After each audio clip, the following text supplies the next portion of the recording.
tubahaye ikaze. Anitwa na Cretine Rushwane, njye mugiye kubana uyu munsi rero. Twanyarukiye mu karere ka Gasabo, ndatekereza ko hano ari mu murenge wa Remera. Hanyuma rero hari umubyeyi turi kumwe, tugiye kumwakira ku Ibendera TV, atangira twibwira, ariko uyu munsi turi muri cya gice twahariye ubuhamya ku Ibendera TV. Naho ngaho twerekeje uyu munsi. Reka tudatinze tumuhe ikaze. Murakoze cyane. Nitwa Mukabacunda Francine, ntuye mu murenge wa Remera, akagari ka Nyarutarama, umudugudu wa Kangondo ya kabiri. Haba rero ndi umubyeyi ushima Imana, ndi umubyeyi ukijijwe. N'ubuhamya ngiye gutanga akaba ari ubuhamya bwerekeye ku bakristo, mbashishikariza ikintu cyo kwihangana nk'umuntu uri mu rugendo, agahura n'ibigusha, agahura n'ibikomeye. Nk'uko Bayibuli itubwira uko inzira duhagazemo ko ari inzira ifunganye. Iyo nzira ifunganye rero ikaba ari ijyana abantu mu bugingo, ariko inzira ya gihogere niyo ijyana abantu kurimbuka. Iyo nzira ya gihogere rero babayicamo ni benshi, abayinyuramo nta kibazo bagira, ariko iyo nzira ifunganye umuntu ahuriramo n'ibibazo byinshi. Ikaba ariyo rero ya yindi Kristo Yesu yari ahagazemo aza kuduha urugero. Niyo mpamvu rero yavuze ngo tugere ikirenge mu cye, arongera aravuga ngo tugere ikirenge mu cy'abatubanjirije. Imana idufashe cyane. Ngiye gutangira nsenga rero. Mu gusenga ndakurikizaho ijambo ry'Imana, angirane n'ubuhamya. Ubuhamya mfite ni bwinshi. Mfite ubuhamya bw'inzara twaciyemo igihe kinini, mfite ubuhamya bw'amarozi turogwa igihe kinini cyane, turihangana. Urwo rugamba turucamo, turuhagararamo twemye kandi turuhagararamo neza. Sinagera gutandukira ngo yewe ngo ibi bingezeho ni ibiki. Ubwo buhamya rero urifuza ko natanga ubuhe ko ari bubiri? Ashobora yenda kutubwira ku birebana n'uburozi, hanyuma n'ubundi nabwo tukazabuvuga ubutaha. Yes. Kanagire rero nsenga. Imana iduhane umugisha. Urakoze Data mwiza, mucunguzi w'ubugingo bwacu. Aya masaha turagushimye kandi turaguhimbaje. Tugushimiye kugira neza kwawe, tugushimira urukundo rwawe rwiza rutarondoreka Data, rwatumye utanga umwana wawe w'ikinege kugira ngo umwizera wese atarimbuka, ahubwo ahabwe ubugingo buhoraho. Aya masaha rero murengezi w'ubugingo bwacu, duciye bugufi ku birenge byawe kugira ngo ushyirwe hejuru, kuko uri Uwiteka Imana yacu, kandi uko watangiye umurimo ko ni nako uzasohoza. Mwami Imana yacu, umucunguzi mwiza, komeza kubana natwe, komeza kuturinda, komeza kutugirira neza, komeze kutwitaho, kinirukanye n'imyuka mibi byose mu izina rya Yesu. Urakoze urakarama, kuko uri Uwiteka Imana yacu Nyiringabo, kandi uko watangiye umurimo ko ni nako uzasohoza. Urakoze kuko uri inshuti nziza idahana, itabura kuboneka mu byago no mu makuba. Ni mu izina rya Data wa twese n'Umwana n'Umwuka wera usabye nizeye, amen. Haleluya. Tangirana ijambo ry'Imana. Ijambo ry'Imana riri muri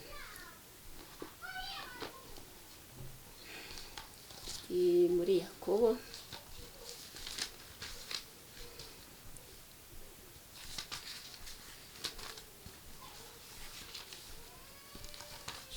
ry'Imana riri muri Yakobo ibice 2. Imana yacu itugirire neza kandi Imana yacu ikomeze kuduhana umugisha. Muri Yakobo ibice 2. Imana yacu iduhane umugisha, Imana yacu itugirire neza. Yakobo ibice 2 umurongo waho wa 14. Abari kutwumva, abaduhanze amaso, bari ku mateleviziyo, mudukurikirane. Imana yacu itugirire neza, Imana yacu itwiteho, Imana yacu iduhane umugisha. Turasoma ibice 2 byaho ku murongo wa 14. Ku murongo wa 14 turageza ku murongo waho wa 26. Ngo mbese bene data byavura iki niba umuntu avuga yuko afite kwizera nyamara akaba ari nta mirimo akora? Ngo bene uko kwizera kwabasha kumukiza? Cyangwa se hagira mwene data w'umugabo cyangwa w'umugore wambaye ubusa kandi akaba abuze ibyo kurya byinshi iminsi yose, ngo maze umwe muri mwe akamubwira ati genda amahoro ususuruke uhage, ariko ntimumuhe iby'umubiri ukeneye, byavura iki? Uko niko no kwizera iyo kudafite imirimo ahubwo kuri konyine kuba gupfuye. Imana yacu idufashe. Ahari umuntu yazavuga ati wehoho ufite kwizera, njyeweho mfite imirimo, nyereka kwizera kwawe kutagira imirimo, nanjye ndakwereka kwizera kwanjye, nanjye ndakwereka kwizera kwanjye, kwizera kwanjye kugaragazwa n'imirimo yanjye. Wizera yuko Imana ari imwe rukumbi, ibyo ni byiza, ariko abadayimoni nabo barabyizera bagahinda imishyitsi. Wa muntu utagira umumaro, ntuzi yuko kwizera kutagira imirimo ari imfabusa? Ngo mbese sogokuruza Aburahamu ntiyatsindishirijwe n'imirimo ubwo yatangaga Isaka umwana we ngo atabwe ku gicaniro? Ubonye yuko kwizera kwafatanije n'imirimo ye, kandi ko kwizera kwe kwatunganijwe rwose n'imirimo ye. Nicyo cyatumye ibyanditswe bisohora bya bindi bivuga ngo Aburahamu yizeye Imana bimuhanyiriza no gukiranuka, yitwa inshuti y'Imana. Ngo mubonye yuko umuntu atsindishirizwa n'imirimo, adatsindishirizwa no kwizera gusa. Ngo dore na Marayu wa Rahabu, ngo mbese ntiyatsindishirijwe n'imirimo ubwo yacumbikiraga za ntumwa akaziyobora indi nzira? Imana yacu idufashe. Ngo nuko rero nk'uko umubiri udafite umwuka uba upfuye, niko no kwizera kudafite imirimo kumeze kuba gupfuye. Imana yacu idufashe. Amena. Imana yacu idufashe, Imana yacu itugirire neza, Imana yacu twiteho. Iri jambo riratubwira ngo mbese bene data byavuga iki niba umuntu avuga yuko afite ko kwizera uko kwizera nyamara akaba ari nta mirimo akora, ngo bene uko kwizera kwabasha kumukiza. Imana yacu idufashe. Ese uko kwizera kwabasha gukiza umuntu? Imana yacu itugirire neza. Uko kwizera rero niko gutuma duhagaze tugezweho n'amakuba, tugezweho n'ibikomeye, tugezweho n'ibitubabaza, tugezweho n'ubukene, tugezweho n'intambara nyinshi, tugezweho no kurogwa no gupfakara. Ibyo byose ni ibintu bitoroheye umuntu w'umukristo, ariko iyo afite umwuka umukomeza, umwuka umwongorera, umwuka umuhamiriza icyo agomba gukora, umwuka umunihira iminiho, akabasha gukomera, akamukomeza muri urwo rugamba. Ibyo ni byiza cyane, ariko uwo mwuka nanone ugaherekezwa no kuwukoresha ukora imirimo yo gukiranuka, kugira ngo igihe cyo guhamagarwa kwitaba umwami wacu iyo mirimo izagende itugaragiye iduherekeje. Imana yacu itugirire neza, Imana yacu twiteho, Imana yacu turengere. Kansome n'iri jambo rito cyane riri mu Baheburayo. Abaheburayo, Imana yacu idufashe tugirire neza. Abaheburayo umurongo wa mbere, ibice byaho bibiri, ku murongo wa mbere n'uwa kane. Umutwe w'amagambo uravuga ngo kutirengagiza kwita ugakiza gakomeye. Ngo nicyo gituma dukwiriye kurushaho kugira umwete wo kwita ku byo mwumvise, kugira ngo tudatembanwa tukabivamo. Kabiri, ngo mbese ubwo ijambo ryavugiwe mu kanwa k'abamarayika ryakomeye, ngo kandi ibicumuro byose no kutaryumvira bikiturwa ingaruka ibikwiriye. Gatatu, ngo twebweho tuzarokoka dute nitwirengagiza agakiza gakomeye gatyo kabanje kuvugwa n'umwami wacu, natwe tukagahamirizwa n'abamwumvise.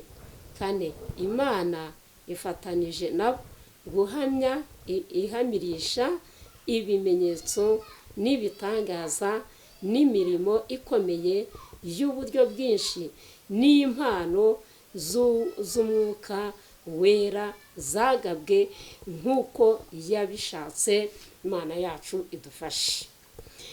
Rero abari kudukurikirana ndabinginze mutege amatwi mwumve. Hari waba warakijijwe, hari waba warahamagawe n'umwami Yesu Kristo, ntubashe kumwumvira, ntubashe guhagarara muri ako gakiza, ntubashe gukurikirana ubuntu wagiriwe, ubwo buntu wagiriwe ukabukirensa. Ariko ndagira ngo nkwinginge ngo reka gukirensa ubuntu wagiriwe. Imana yacu idufashe, uko Yesu Kristo yaje kwitanga ku musaraba, atari siyasa ari gutera, atari ugukina, yaje kwitanga ku musaraba agira ngo aducungure, agira ngo adukize, tubone ubugingo buhoraho, kugira ngo adukure mu maboko y'umurimbuzi. Imana yacu idufashe, Imana yacu turengere, Imana yacu tugirire neza. Kanangirane rero n'ubuhamya nshuti bene data, abantu mwumvishe aya magambo, agire iri jambo rigire aho ribakura, rigire n'ahandi ribageza. Ari wa wundi utarakizwa arikurikirane, ari wa wundi wakijijwe akaba ari kugenda uko yishakiye, nabwo arikurikirane, yibuka aho yaguye, ahindukire, yongere yihane, maze umwami Imana amubabarire. Imana yacu tugirire neza, Imana yacu twiteho. Rero ntangirane n'ubuhamya nshuti bene data. Ubuhamya mfite nababwiye yuko nitwa Mukabacunda Francine. Rero ndi umubyeyi Yesu yagiriye ubuntu, umubyeyi w'abana 7, wa karindwi yatashye 2018, ari we wari mutoya wanjye 2018 ku itariki 16 z'ukwezi kwa 4. Imana yacu rero itugirire neza, no mwuko gutaha kwe nahuriyemo n'urugamba rukomeye. Imana yacu idufashe.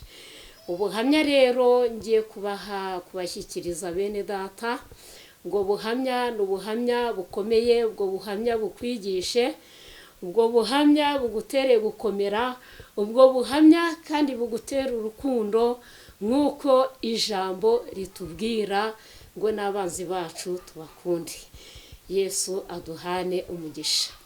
Ubuhamya ngiye kubashyikirizaho ni ubuhamya bw'amarusi. Twebwe rero hano mu rugo twararozwe cyane, turarogwa. Mu gutangira kurogwa batangirira ku bana. Uwatangiye rero aturoga, uwo mukozi wa Satani, yatangiriye ku bana, ahera ku mwana wanjye w'imfura. Ahereye ku mwana wanjye w'imfura, ubwo ngubwo ngiye kubona mbona umwana ararwaye cyane. Mu kurwara cyane mbona umwana arimo arabyimba amatama. Mu kubyimba amatama ibirenge birabyimba. Inshuti bene data, mudukurikirane, ukurikirane ubu buhamya. Ibirenge bibyimbye, maso arahishira. Ariko nababwiye yuko ndi umurokore, ndi umukozi w'Imana, ndi umukozi wayo, wa wundi yitoranyirije, atari babandi babeshya. Imana yacu iduhane umugisha. Bayijisho ryanyishe mwihangane. Imana yacu rero iduhane umugisha. Umwana ndavuza biranga. Umuntu aza kumbwira ati hari umuntu utanga umuti w'umwijima, uyu mwana arwaye umwijima. Arambwira ngo icupa arigurisha 500.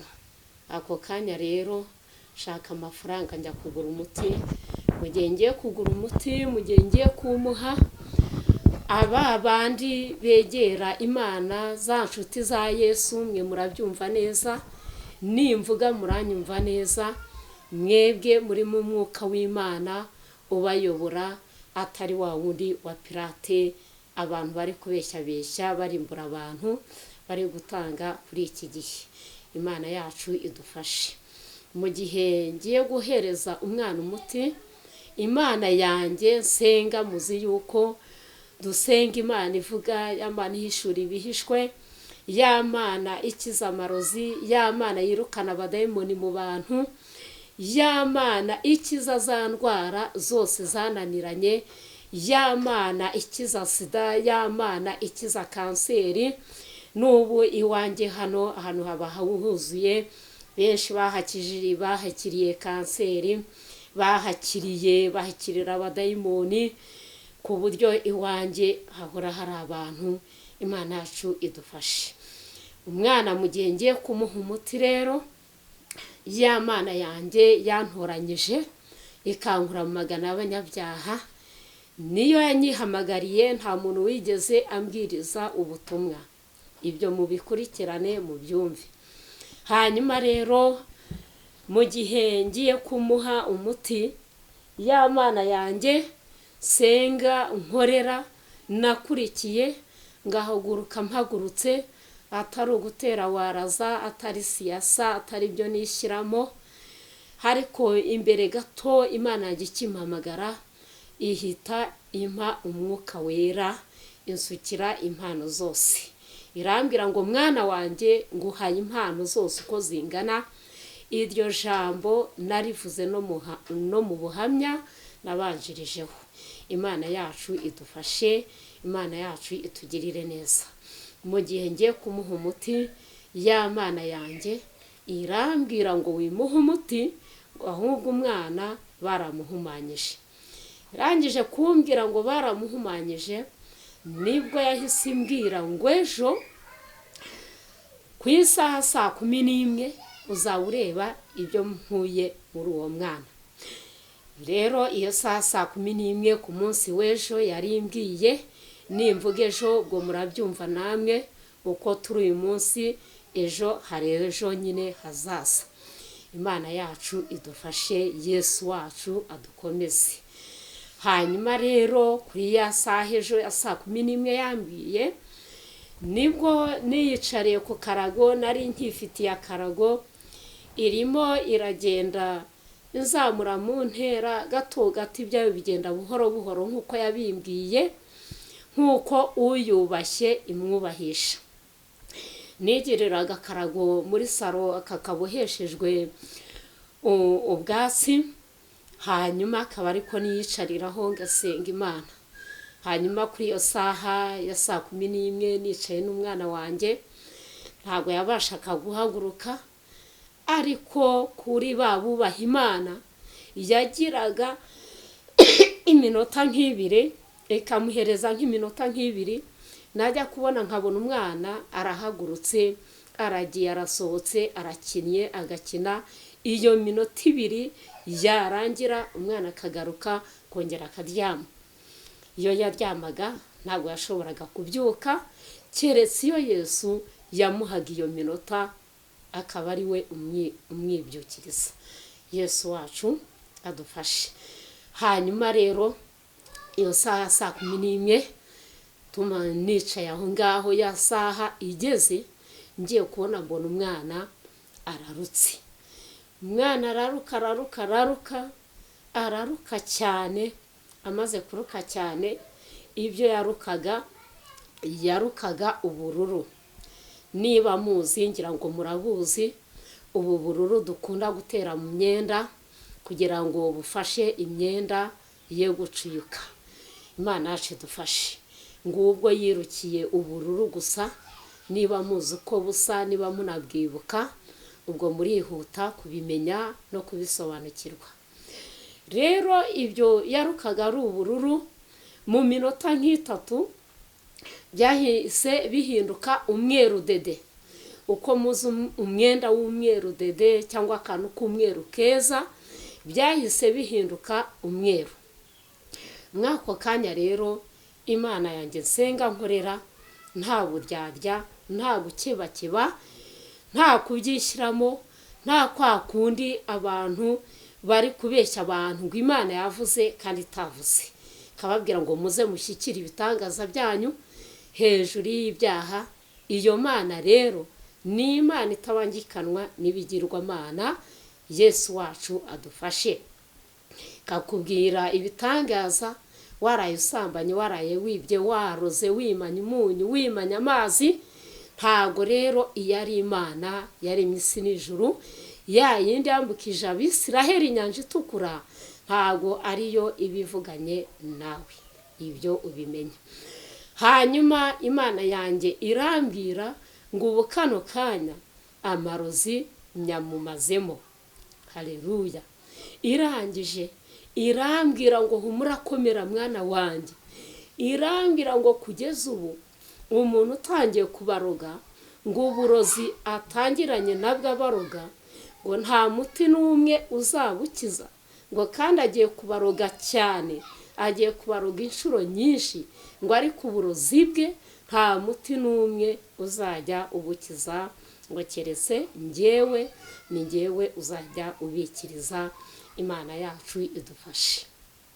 Muri ako kanya rero umwana aba muzima, umwana arakira. Kwa kubyimba amatama, ibi mbabwira si ibyo nihangamo, so kubeshya, nababwiye yuko ndi umukozi w'Imana. Imana yacu idufashe, Imana yacu turengere. Ntago rero natinyuka guhanga ibinyoma. Niyo mpamvu ijambo ritubwira ngo natwe duhamiriza abandi ibyo uwo mwami yagize ate yadukoreye. Uwo mwami rero niwe ndi guhamya kano kanya, niwe ndi guhamya nonaha, niwe ndi kuvuga imirimo ye, niwe ndi kuyitangaza, nyitangariza n'abandi. Imana yacu idufashe, mukomeze kudukurikirana, mukomeze kuba maso. Imana yacu iturengere. Hanyuma rero umwana kwa kubyimba amatama, kwa kubyimba ibirenge, kwa guhishira, uko nguko ako kanya bihita birangira, bihita bigenda. Nihuse cyane inshuro ya kabiri barongera bamuroga ubundi. Muzi ko satani yiyoberanya, satani arishushanya. Imana yacu idufashe, n'abatari babizi ibyo mubimenye. Cyongeye kubabwira uko yishushanya, mubikurikirane neza. Ubwo ngubwo bahise bamuroga ubundi, bamuroza ubundi, umwana atangira afatwa nk'urwaye igicuri. Umwana afatwa hikenya ururimi, agagara, azana urufuzi. Noneho ndavuga ngo noneho se arwaye n'igicuri? Uwo mwana yitwa Uwimana Diane. Ndavuga ngo arwaye n'igicuri, ni umwana w'imfura wanjye. Noneho umwana ndamusengera, ndavuga nese noneho igicuri ndajya kukivuza nte? Ndamenya mvuga ngo iki ko numvishe bavuga ngo igicuri gifata gutya. Ndangije umwana mugiye kumujyana kwa muganga, wihangane ndwaye agakorora, ntabwo ari korona. Nuko mugiye kumujyana kwa muganga, ya mana yanjye ya yindi y'Abisiraheli yambukije Abisiraheli inyanja itukura, ku manywa ikababera inkingi y'igicu, nijoro ikababera inkingi y'umuriro. Iyo ngiyo nituye muri nge, niyinyuziyemo, niyo yampamagaye, niyo ndi guhamya kano kanya. Iyo mana yanjye ihita imbwira ngo wijyana umwana kwa muganga, nanone umwana baramuroze. Irambwira ngo humura, kano kanya nkojeje abanyabyaha isoni ku mugaragaro. Imana yanjye ihita imbwira ngo kandi ikimenyetso nguhaye ngo nuko ugiye kumva umuntu ahita mu ngo z'abantu arimo arabaririza ngo ese ngo kwa Nyandwi ngo nta kintu cyahabaye. Imana irambwira ngo yari yarapanze umunsi azapfiraho, Imana yacu itugirire neza. Ariko yakojeje abanyabyaha isoni nk'uko yabivuze, nk'uko yabigambiriye. Ndagira ngo nawe uhagaze utazi imbaraga z'Imana, utazi ko Imana ikora, utazi ko Imana ikiza, uyu munsi ubimenye, uyu munsi ubisobanukirwe. Hanyuma muri ako kanya nabwo irambwira, icyo gihe ntabwo yambwiye ejo, ahubwo yarambwiye ngo uyu munsi isaha ya 10:30 umwana wawe ndabamukijije. Noneho ntago yamukijije nk'ubwa mbere. Ijambo ryayo riratubwira ngo ikora uko ishaka kandi ikagenza uko ishaka. Ako kanya rero isaha n'iminota 30, 10 bimaze kugera, umwana nagiye kubona, mbona arakize, mbona abaye muzima. Umwana ntegereza yuko byongera kugaruka, ndaheba. Nta kintu ntigeze inyura muri ya nzira ya mbere yamukirijemo ngo aruke, ngo agira ate, ahubwo yamukijije gutyo gusa. Imana yacu idufashe. Ariko ijambo ry'Uwiteka riratubwira ngo umunyabwenge niyite ku iherezo rye. Kano kanya rero umunyabwenge yakabaye yitaye ku iherezo rye. Imana yacu idufashe. Ndacyakomeza mbabwira, uwo muntu yaraturoze araduhetura, ariko noneho nari ntaramumenya, yari taramumpishurira. Ariko ndayibaza bugeze aho binyobeye, mfata umwanya wo kuyibaza. Ngewe rero kubaza Imana yanjye tuba turi kumwe, naba nicaye, naba ndi kugenda, naba ndi gufura, naba niryamiye, naba ndi ikintu cyose, ndi kumwe nayo, ibiri hafi yanjye, nanjye mba ndi hafi yayo. Imana yacu idufashe. Kuyibaza rero no kuyisobanuza ntago ari ukugomba ngo mfate ngo amasengesho ngo iminsi 3 ngo igihe cyose, oya. Yego ni ngombwa gusenga ku mukristo wese, ariko noneho hari uwakomanikanyije nayo, bagirana ubuntu, babana inshuti ku buryo umwe ari inshuti y'undi, ikaba inshuti yayo nanjye ikaba inshuti yanjye, ikanyegera nanjye nkayegera, kuko nta bindi mba nyibangikanyije. Uramenye rero nawe ntakagire ibintu uyibangikanya nayo. Niyo mpamvu yitwa Imana, kandi izahora ari Imana kugeza iteka ryose. Yesu wacu adufashe. Uwo nguwo rero ndacyahamya imirimo ye ikomeye. Si uwo wenyine, ngo kuwo mwana haciyeho iminsi nk'uko yampaye cya kimenyetso, haciyeho iminsi ngiye kumva numva abantu barambwiye ngo ese ngo runaka ngo ko ari kutubaza ngo iwanyu nta cyahabaye, ngo kwa Nyandwi nta cyahabaye, ngo ni ukubera iki? Barambwira ngo kandi amaze kuhanyura inshuro nyinshi abibabaza, ngo noneho turi kumubwira ngo kubazi wagiyeyo ukareba.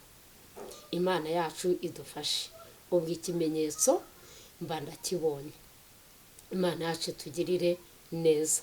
Ariko mbere yo kumbwira gutyo nahise mbaza Imana, mbwira Imana nti Mana, urabizi neza ntabwo ndi wa wundi wahamagaye ari umunyamagambo, ntabwo ari wa wundi wahamagaye akebakeba aca hirya no hino adahagarara mu nzira yo gukiranuka, ntabwo ndi wa wundi wirirwa nandagaza amabanga ku musozi. Ndashaka rero kumishurira uyu muntu. Imana yanjye irambwira ngo ibyo gusa, irambwira ngo mwana wanjye njya kugutoranya nari nkuzi, irambwira ngo nakumenye utaraba urusoro mu nda mama wawe wakubyaye. Irangije irambwira ngo ndakuzi mwana wawe n'umutima wawe wose, ngo niyo mpamvu nanjye ngiye kumuguhishurira, kuko nzi yuko utazamwanga cyangwa utazajya kwihorera cyangwa atazaza kugusaba ngo umwime. Irambwira ngo ibyo mbikuziho. Uramenye rero wowe ushaka kwihorera, wowe ugerwaho n'ikibi, wowe muntu runaka agirira nabi, nawe ugashaka kwihorera. Nyamara ijambo ry'Uwiteka riratubwira ngo uzaduhorera n'umwe kandi arahari, kandi niwe mucamanza utabera. Imana yacu itugirire neza. Mwako kanya rero uwo muntu ihita imunyereka. Murabizi neza abantu bakijijwe neza, abantu mwuzuye umwuka wera neza w'Imana yaremye isi n'ijuru, atari iyi pirate bari gutanga batera abantu bakagwa hasi bagaturufuzi bagahirima. Umwuka wera w'Imana urakiza, umwuka wera w'Imana uratabara, umwuka wera w'Imana ukura hasi, ntago utsinda abantu hasi. Ibyo mubimenye, ibyo ngibyo mubisobanukirwe. Yesu atugirire neza. Irangije rero impishurira muri uwo muntu iciye mu iyerekwa. Murabizi abantu b'Imana dukijijwe by'ukuri, yadusukiye impano nyinshi, ariko mwizo mpano nyinshi yatanze mwumwe ukomeye urusha izindi, irusha izindi, ariyo mpano yo kugenzura za mpano zose uko zingana. Nanone niyo mpamvu aho iyo mpano itari, abantu bakora ibyo bishakiye ariho bava babeshyera Imana ngo Imana yavuze kandi itavuze. Imana yacu itugirire neza. Utarava aho ngaho ariko turagira ngo dusobanukirwe uwo muntu wasanze ari muntu ki, wasanze ari uwo hafi yawe, wasanze ari uwo kure, wasanze bimeze gute? Yes, uwo muntu nasanze ari uwa hafi. Ni uwa hafi, ni umuntu wa bugufi. Burya cyane ntabwo umuntu agirirwa nabi n'umuntu wa kure. Imana yacu rero idufashe, Imana yacu tugirire neza. Ubwo kimara kumenya uwo muntu ntushobora kuba waraketse ikintu yenda guhora. Kambanze ndangize. Ubundi twebwe abasenga twahishuriwe ukuntu satani akora. Satani rero uko ikora ntabwo ikorera mu mabuye cyangwa mu biti, ahubwo ikorera mu bantu. Ba bantu ikabagira abakozi bayo, ikabahindura ibikoresho byayo, ikabagira mbese imbata. Nuko nguko ukuzumva ngo abakozi ba satani, nuko satani nawe ahamagara abayo.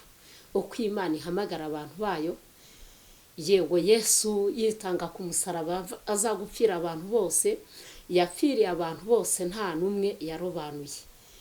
Satani rero impamvu yabayeho, ijambo ry'Uwiteka riravuga ngo satani ni umunyazi, ni umwicanyi, ni umurimbuzi.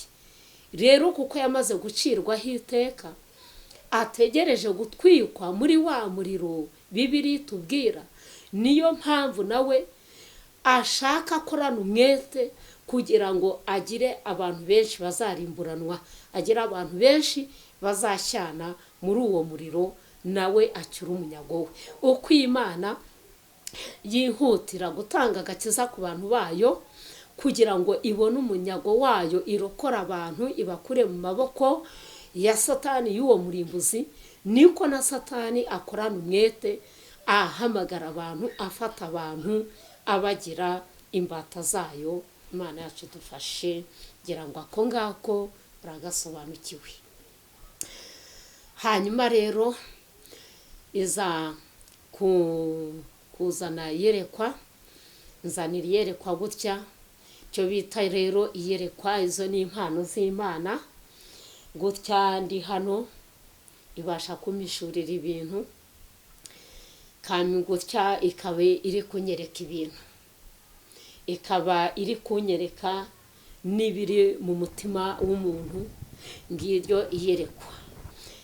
Noneho Imana izanira wa muntu, igiye kumunzanira, abari kudukurikirana mu byumve, mwumve mu ijuru hari Imana ikomeye, hari Imana itangaje, hari Imana nyamana, hari Imana ihishura ibihishwe.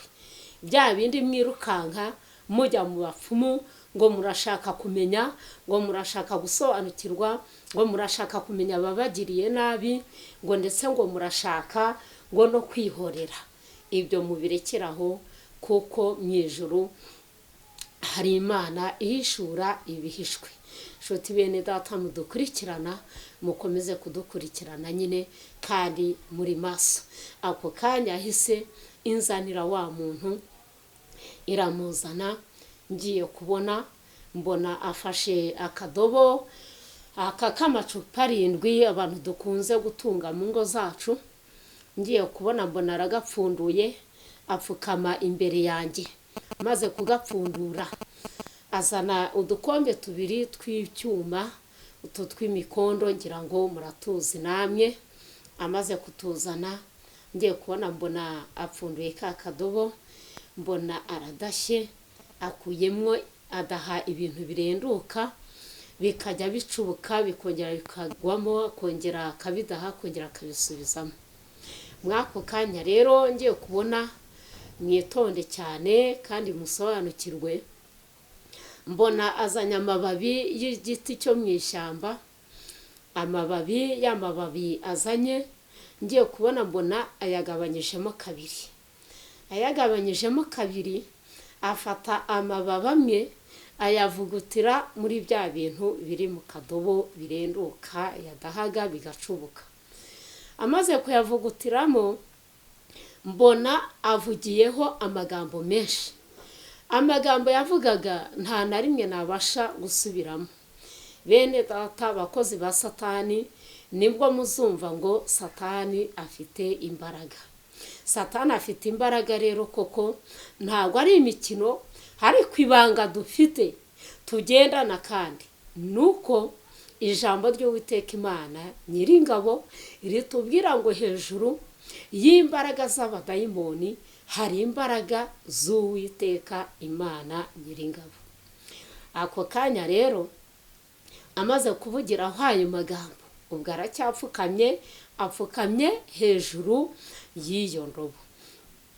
amaze kuvugira ayo magambo ntabashije gusubiramo no gufata, arangije afata ya mababi yarambitse hasi ayorosa hejuru y'ibyo bintu.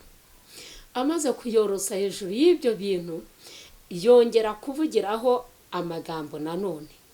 Amaze kuyavugiraho yayavugiragaho arimo ayakoraho yakabakaba. Amaze kuyavugiraho arongera ayateruraho ayongera kuyarambika hasi. Amaze kuyarambika hasi yarayafashe arayubura. Amaze kuyubura arongera arayubika gutya. Amaze kuyubika arongera avuga andi magambo menshi.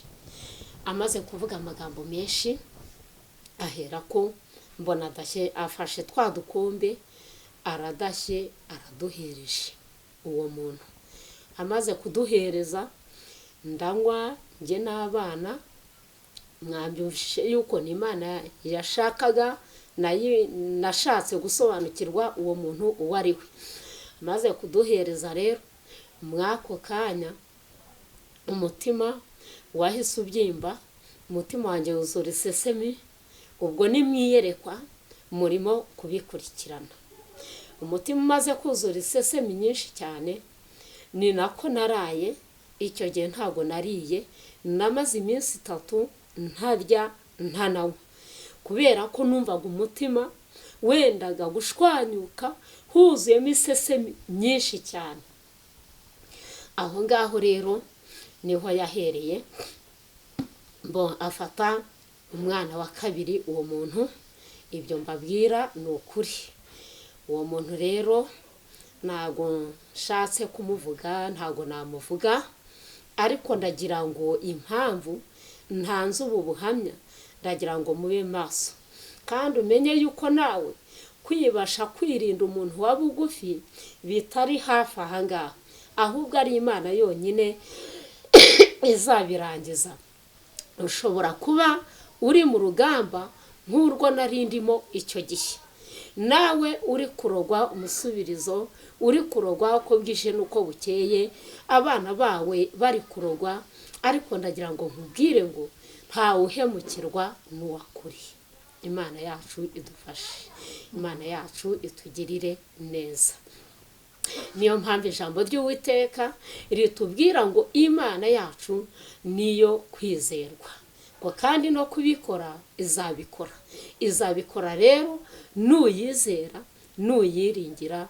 Ariko nutayizera uzashiduka nawe wageze mu bapfumu nk'uko abandi babuzuyeyo. Hanyuma rero ubwo nibwo yahise atangira ku mwana wa kabiri. Uwo mwana wa kabiri rero yitwa Iradukunda Moyize, niwe wa kabiri, niwe muhungu wanjye yari impaye bwa mbere. Wa mbere ni umukobwa yitwa Imana Diane. Uwo muntu rero afata uwo mwana nawe aramuroga cyane. Ariko hari mwaza kwibaza ngo ubwo burozi twaburyaga dute? Ubwo burozi ni umuntu wa bugufi tutabashaga kwirinda, tutabashaga kuba twakumira. Hanyuma rero ubwo burozi twajyaga kumva nabyo ni Imana bimpishuriye uko tubirya nuko bigenda. Hanyuma ubwo burozi ukuntu twaburyaga, yagiraga gutya agahamagara, agahamagara papa wacu hano akavuga ati banguka hano hari ikintu shaka kuguha. Tukagira ngo ni ikintu gifatika, tukagira ngo ni ikintu kigaragara. Nkamubwira ntariko iyo umuntu aguhamagara ngo ngwino banguka kandi ufite abana warabyaye, abana bagatumye, ntabwo yakavuze ati nimwohereze umwana, niba hari icyo muha agende akimuhe akizana. Ntabwo wamuhakanira kujyayo, uzajya ugenda wikoreye utuntu mu muhanda nk'umugabo. Nuko arangije rero nawe akambwira ati reka njyeyo. Mu kugenda rero mu kujyayo ni ukuri ndababwiza ukuri nk'umukozi w'Imana yahamagariye kuyikorera mu gihe gikwiriye n'ikidakwiriye, niko Bibiliya itubwira. Rangije yagenda, ndababwiza ukuri, yamuhaga ifu y'ubugari itageze ku kiro, ituzuye ikiro, ibyo mbabwira ni ukuri. Akamuha gutyo udushyimbo dutetse tuntu tumeze gutyo, kandi iwe nawe atatuzi. Imana yacu dufashe. ubwo yabimuhaga bihiye akabirya cyangwa yarabimuhaga akaza mu gateka? Yarabimuhaga akabizana hano mu gateka. Mukaba muraburiye? Nuko tukaba turaburiye, naho kumbi yabushyizemo, tukaba turaburiye. Ariko hari icy'ingenzi cyane ngiye kuvuga. Uwo mwana nawe ubwo yaramuroza, amaze kumuroga, nuko bigenda gutyo ahantu hose. Noneho Imana igenza uko ishaka, igakora uko ishaka. Noneho irangije irambwira ngo nawe baramuhumanyije. Irambwira ngo mwana wanjye, ngo ntegereza ndamukijije, ni njyewe uzi isaha yo kumukirizaho n'iminota n'isegonda. Ndangije ndayitegereza, umwana yaragiye ararwara, aryama aho ngaho ku buryo bwageze amenyo agafatana neza, kujya kwasamura umuntu amuha utuzi cyangwa utuntu tw'agasosi ntibikunde. Umwana aragenda bigufi, icyo bita igufa. Nuko ahantu hose umwana yashyaga amaguru, agashya n'umutwe, igihimba cyo hagati kikaba umutita nk'icyo bashyize muri firigo. Umwana bigenda gutyo, mwana irangije igihe gikwiriye cyayo. Ariko mbere yaho gato umwana aza gupfa, birarangira apfa saa sita za nijoro.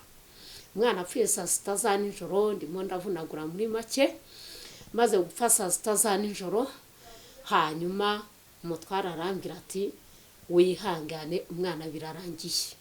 Ngiye kubona mbona muhombetse amaso, nta n'ibyo nari nzi. Nuko arambwira ati wihangane, ati turyame tuza, atugaba agira icyo bamenya barabimenya mu gitondo. Uwo mwana rero Imana, abana bacu ubundi bavuka Imana ibavuze, ni nayo ibiyitira amazina. Nta mwana wacu n'umwe twebwe twiyitira izina, ahubwo ni Imana ibita amazina. Ubwo ngubwo uwo mwana Imana yamuhaye isezerano. Ahantu mu murima naragiye gusura iwacu mu Bugesera mu Burasirazuba. Hanyuma irangije irambwira ngo nguhaye umwana witwa Iradukunda Moyezi. Ubwo ngubwo ngira ngo mwabyumvishe muri make. Hanyuma iyo saa sita nijoro amaze gupfa, mutwara amaze kumbwira ngo nihangane, turatangaza mu gitondo. Nuko kubera yuko Imana yari yavuze ngo iramukijije, mu kanya gato, nko mu masaha agiye mu isaha saa 8, nibwo nagiye kumva numva akajwi, akantu k'akajwi karimo karasamirira ahantu kure, gasamira ngo amazi. Umwana yavugaga amazi. Nuko ntego ugutwi cyane, ngiye kumva numva ni wa mwana. Maze kumva ko ari we, nkomanga kuri papa we, ndamubwira ntuzi ko ari kwaka amazi. Arangije arambwira ngo yamuhe. Arambwira ngo nanjye ngo Imana yacu ngo yari imaze kumbwira ngo nimbwire Moyezi ngo Imana ye ngo iravuze ngo nashira umuze yongere abeho. Arambwira rero ngo Imana iramusuye, genda umuha amazi. Amazi ndagenda ndayazana ndayamuha. Umwana yanyweye amazi, anywa nk'ibikombe bigera nko muri 3. Nuko umwana ako kanya yahagurutse yirukanka yikura ku buriri. Ako kanya umwana bamutaraga. Ubwo ngubwo Imana rero yanzuriye umwana, byari byarangiye. Uwo muntu rero agakomeza guca mu ngo abaririza ngo nta cyabaye kwa runaka. turangije rero dukurikijeho twese bigenda gutyo, araturoga abandi bana bakurikizaho, twebwe twese igihe kikagera ikatubwira ngo ndabakijije. Hari umwana wanjye w'umukobwa yitwa Tuyisenge Miriyamu, yamukijije igikoko mu nda, yari yaratwise inda, ari umwana muto cyane, aho yicaye ati imvuvu, aho yicaye imvuvu zikuzura, cya gikoko cyaba kiri hasi, cyaba kiri bene aha, cyazamuka ahangaha ukakibona, uko kizamutse cyakongera kumanuka nanone ukakibona. Imana rero ibiradukijije, twebwe twese n'abandi bana bari bakurikijeho, ikatubwira ngo iradukijije. Noneho mu kukimukiza nawe ntiyigeze aruka, ntiyigeze agira ati. Noneho mu kudukiza twese, ubwo ndimo navunagura, hari byinshi biri gusigaramo, mwihangane.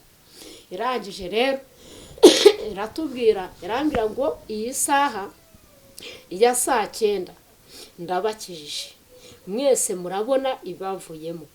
Irangije irambwira ngo kandi urebe buri umwe araruka ubwoko bwe, n'undaruke ubwoko bwe. Imana yacu idufashe.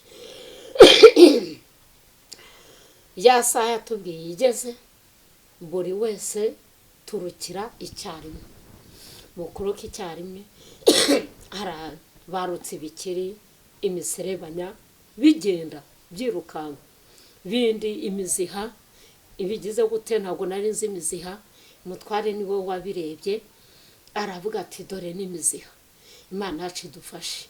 Umutware niwe ubwo icyo gihe yavuze ati noneho pe nemeye ko abarozi babaho. Ndamubwira ntubundi ntabwo wari ubizi. Imana yacu idufashe, Imana yacu iradukiza. Nshuti bene data bari kudukurikirana, muri gukurikira ubuhamya, mu ijuru hari Imana ikiza, umuntu atagombye kujya mu bapfumu, dore ko birukankira mu bapfumu, abantu bakabarya uko mwirukanse mujyayo, abantu bakababwira ngo muzane ihene y'ibara rimwe, muzane inkoko y'ibara rimwe, murambika ahangaha 100,000 none ahangaha, kandi ntibabakize. Imana yacu tugirire neza, mukarinda musenya ingo neza, wajya kubona ukabona urugo rurarangiye, ukabona urugo rurahirimye.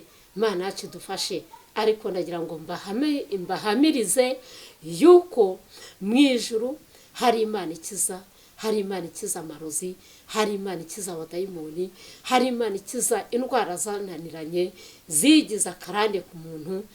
Imana yacu idufashe, Imana yacu iturengere, Imana yacu iturengere idufashe.